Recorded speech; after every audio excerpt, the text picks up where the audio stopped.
Instant Pot Chicken Salsa is probably one of the best beginner recipes. It's definitely the one that got me hooked.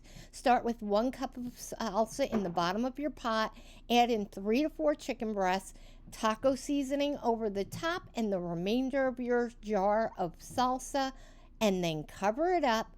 We are going to pressure cook this for 15 minutes and then do a natural release for 10 minutes. Then finish it off with a quick release. Open that up, and now let's shred that chicken.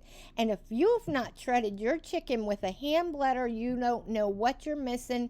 Give it a try. It is awesome.